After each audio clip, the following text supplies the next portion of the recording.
Hello friends, मैं हूं आपका दोस्त संजीत कोऑर्डिनेशन लैंग्वेज सीखने की सीरीज में। आज हम देखेंगे कि प्री प्रोसेसर क्या होता है।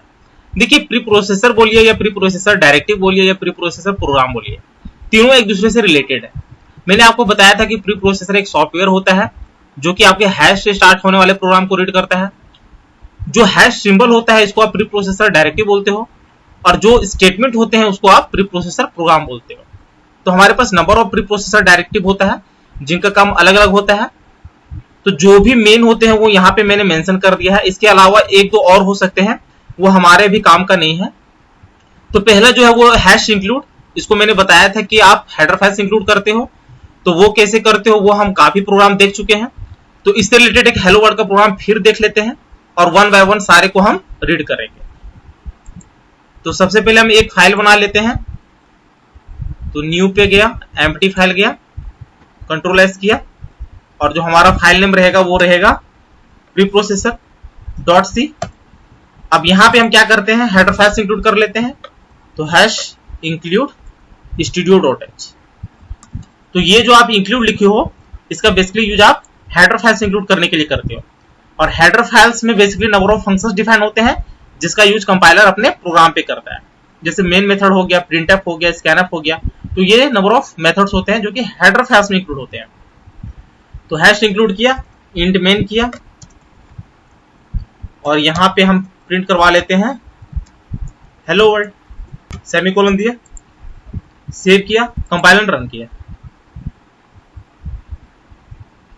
तो ये हेलो वर्ल्ड आपका प्रोग्राम आ चुका है।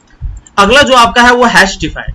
हैश डिफाइन बेसिकली आप एक कांस्टेंट या मैक्रो डिफाइन करने के लिए करते हो। तो वो हम कैसे करते हैं, तो उसके लिए यहां पे आप हैश डिफाइन लिख दो और कोई भी एक कांस्टेंट आप ले लो। तो कांस्टेंट के लिए सपोज मैंने पाई लिखा और इसका वैल्यू जो हमने दिया है वो 3.14 दिया है। तो इसका यूज आप अपने प्रोग्राम पे कहीं पे भी कर सकते हो। तो सपोज यहां पे हम एरिया ऑफ सर्कल निकालते हैं, a equal to P I into R कर देते हैं।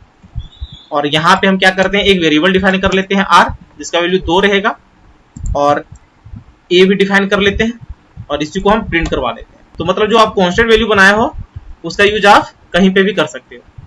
तो %d किया, यहाँ पे a किया, सेमीकोलन किया, सेव किया, कंपाइलर रन किया। तो देखिए आपका हेलो वर्ल्ड एंड 12 दोनों प्रिंट हो चुका है। जब आप एरिया ऑफ सर्कल निकालोगे तो आपका ये वैल्यू आएगा।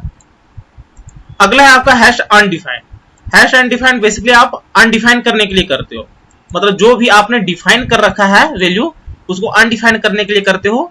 इसके बाद आप इस वैल्यू को कहीं पे भी यूज नहीं कर सकते। तो सपोज यहां पे हैश अनडिफाइंड कर दिया पी आई, और इसको हम कंपाइलर रन करते हैं तो यहां पे देखिए आपको एरर मिलेगा। तो देखिए यहां पे आपको एरर दिया है, क्यों? क्योंकि यहां पे ये बोल रहा है कि पी आई अनडिक्लेयर्ड। यहां पे आप अनडिफाइन कर दिए हो, इसका मतलब ये अनडिक्लेयर्ड हो गया है। अगला आपको जो प्री प्रोसेसर डायरेक्टिव है वो है if, else, else if and if. तो ये सारे हम एक साथ में देखेंगे। जो आप इफ एल्स कंडीशन लगाते हो सेम आप प्री प्रोसेसर डायरेक्टिव के हेल्प से लगा सकते हो। इसमें आप कर्ली ब्रैकेट वगैरह नहीं देते हो। तो वो कैसे करते हैं तो वो यहाँ पे हम देख लेते हैं। तो यहाँ पे हम क्या कर लेते हैं, हैश एक और डिफाइन कर लेते हैं ए नाम का। तो ए एक वेरिएबल लिया और यहाँ पे इसको हम 2 दे देते हैं, और यहाँ पे हम इसको फिलहाल रिमूव कर रहे हैं ताकि हमारा एरर ना आए। ये कर दिया। अब यहां पे हम क्या करते हैं, कंडीशन लेते हैं हैश इफ, यहां पे कर दिया कि a लेस देन 2। तो यहां पे हम प्रिंट कर लेते हैं प्रिंटफ, और यहां पे हम दे देते हैं।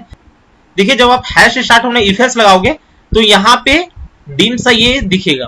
तो उसका रीजन मैं बता रहा हूं कि ये क्यों दिखता है। अब यहां पे प्रिंटफ में हम ये ले लेते हैं a इज लेस देन 2। ये इफ का हो गया। अब एलिफ लेते हैं। तो एलिफ में हमने कंडीशन दे दिया कि a ग्रेटर देन 2 है। तो हमारा जो प्रिंट हो प्रिंटफ में वो हो जाए यहां पे a इज ग्रेटर देन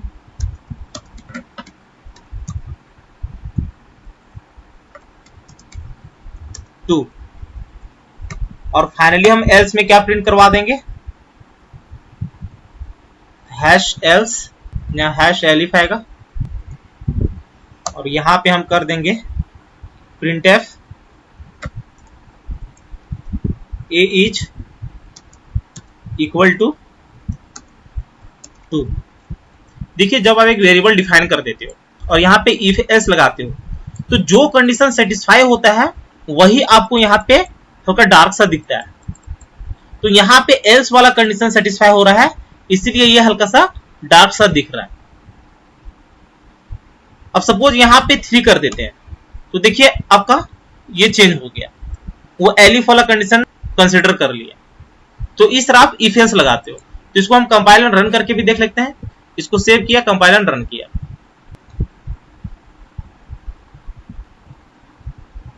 तो देखिए a इज ग्रेटर देन 2 ये आपका आ गया है, क्योंकि जो हमने डिफाइन कर रखा है वो 3 डिफाइन कर रखा है। और यहाँ पे कंडीशन है कि यदि a ग्रेटर देन 2 हो तो a इज ग्रेटर देन 2 हमारा प्रिंट हो जाए, इसलिए हमारे आउटपुट पे a इज ग्रेटर देन 2 आया है। तो ये हमारा हो गया। हम लास्ट जो हमारा रह गया है वो है if define and if not define. उसके लिए हम क्या करते हैं, इसको यहां से रिमूव कर लेते हैं। आप अलग से सेव कर लेना प्रोग्राम को। यहां पे हम क्या करते हैं, हैश इफ डिफाइन। सपोज यहां पे एक मैंने वेरिएबल डिफाइन कर लिया है इनपुट, और यहां पे एक कंडीशन देते हैं कि हैश इफ डिफाइन इनपुट, तो एक वेरिएबल में हमारा 10 असाइन हो जाए। और इस वेरिएबल को यहां पे हम डिक्लेयर भी कर लेते हैं, ठीक है। और यदि वो डिफाइन नहीं है तो a का वैल्यू हमारा 20 हो जाए। तो यहां पे इफ नॉट डिफाइन, और यहां पे हम प्रिंट करवा लेते हैं प्रिंट एफ %d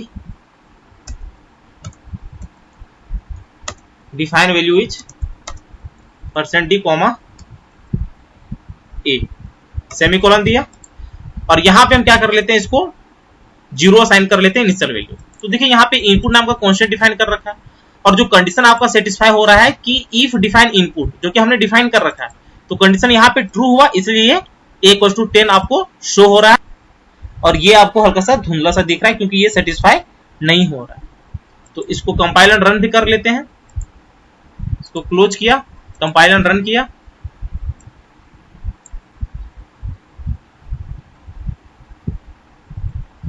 तो देखिए डिफाइन इज 10 ये आ गया आपका। तो इस तरह प्री प्रोसेसर डायरेक्टिव का यूज करते हो। तो उम्मीद है ये वीडियो आपको अच्छी लगी होगी। यदि अच्छी लगी होगी तो चैनल को शेयर एंड सब्सक्राइब जरूर करें। साथ ही बेल आइकन को भी प्रेस कर लेना ताकि जैसे ही मैं एक नया वीडियो अपलोड करूं उसकी नोटिफिकेशन आपको तुरंत मिल जाए। Thank you, happy learning.